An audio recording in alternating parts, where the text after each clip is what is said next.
Let's take a look at this inequality question from Dunman High. In part A, we are asked to show that minus x squared plus 6x minus 14 is always negative. To show a quadratic expression always positive or negative, we can either make use of our completion of square or use the discriminant. I'm going to go for completion of square because I think it's more straightforward and direct. So we have minus x squared plus 6x minus 14, and our first step is to take out the negative because before we can effect our completion of square, the coefficient of x squared must be 1. So taking out negative, we have minus x squared minus 6x plus 14. So now we can complete the square. So we have a minus x minus 3 squared plus 14 minus 9. And multiplying the negative in, we have a negative x minus 3 squared minus 5. So we can already see that actually this expression is always negative because x minus 3 squared is greater or equal to 0. So multiplying by negative and adding a negative 5 will always give me a negative expression. But for presentation purposes, I'm probably going to write something like this. Since x minus 3 squared is greater or equal to 0, minus of x minus 3 squared is always lesser or equal to 0, and minus x minus 3 squared minus 5 will always be lesser than 0. So this is a short. For part B, we are asked to use, without using a calculator, we are supposed to solve this inequality, giving our answer in exact form. So we are going to make use of an algebraic process to solve this particular inequality. For algebraic procedure, we have standard steps to follow. The first step is we are going to make one side equal to 0 by shifting all the terms to the left or on the right. And after that, we are going to merge it into a single fraction and express the term into linear factors in the fraction as much as possible.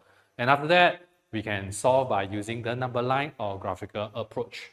So for this case, we are going to perhaps shift everything to the left. So x minus 5, x minus 2 greater or equal to 3 over 4 minus x. Shifting to the left.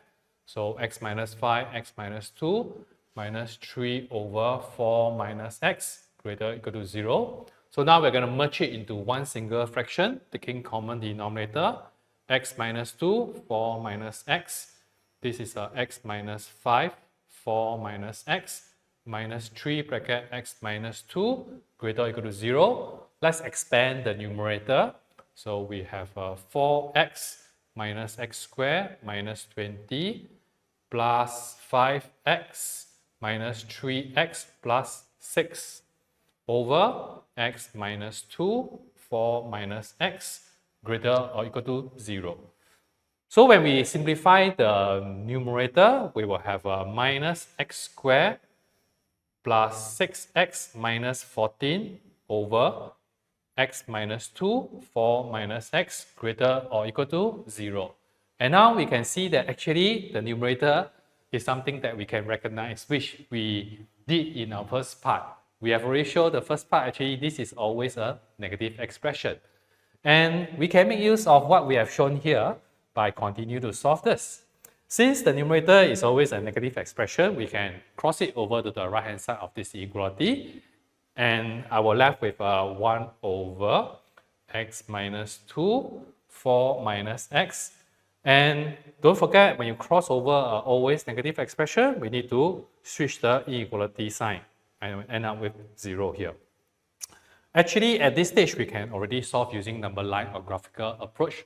But I prefer to do one more additional step by making all the coefficient of x to be 1 for every single term here. I just find it slightly nicer, although it's not really necessary. So I can take out a negative here. So we have a 1 over x minus 2, x minus 4. Then I'm going to switch this inequality sign because there's a negative multiplying throughout by negative. I switch this inequality sign. And after that, we can solve using number line. And for this case, there are two roots here, 2 and 4. So the two roots is 2 and 4. And I'm going to put an open circle here to remind myself, I'm not supposed to include the root itself because these two roots belong to the denominator and we cannot include itself, else it will become undefined. Although there's an equal sign here, we are not supposed to include both of them. And by subbing in some of the values in each of this region, we can determine that this is a positive value, this is a negative, this is a positive.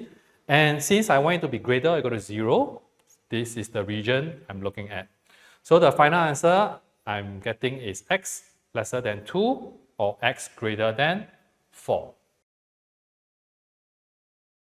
Let's continue with part C of this question. Part C, we are asked, hence find the solution for this inequality here. For this part of this question, we are going to do a replacement or a substitution for the original x here. By a bit of observation, I'm going to replace the x with a ln something.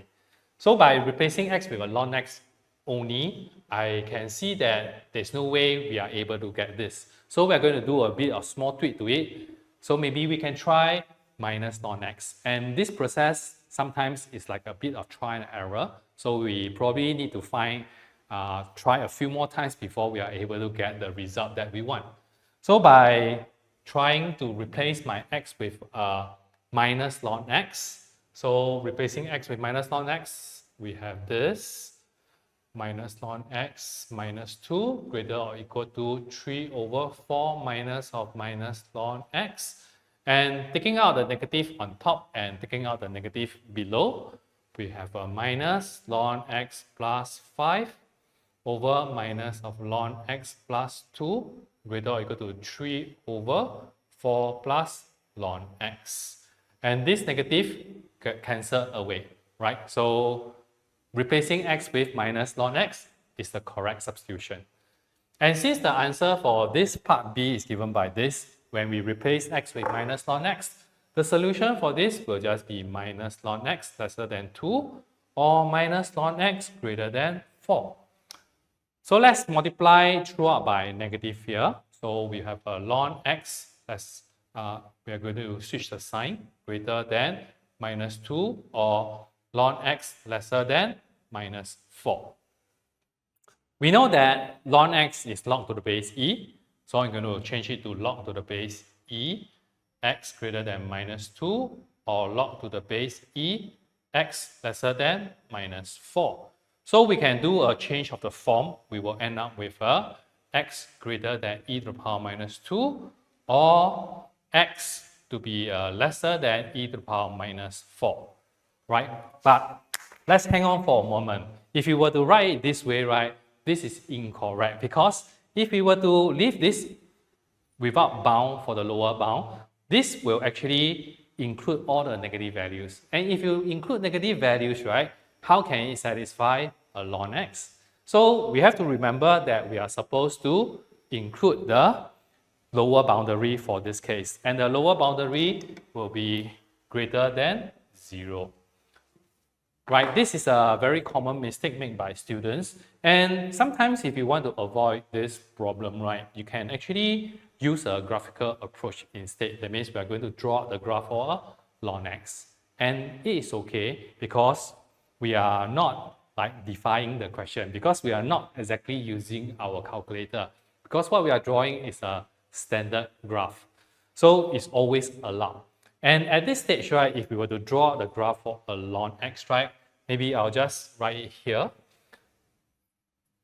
It looks like this. This is a ln x graph. X, y, 0, y equal to ln x. For the first part here, if we want to solve ln x greater than minus 2, so minus 2 is somewhere here, y equal to minus 2. And solving this is a value e to the power minus 2. And I want the graph to be above minus 2, so this will be the region that I want. So we can clearly see that the solution will be x greater than e to the power minus 2, which is this.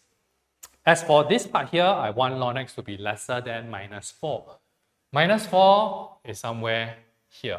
Let me just write it here, y equal to minus 4. And this is the region that I want. So solving this point here, this point will just be e to the power of minus 4. And from the graph, we can clearly see that the solution will just be bigger than 0 and smaller than e to the power minus 4. So by using the graphical approach, we will not forget to include the solution for the lower boundary.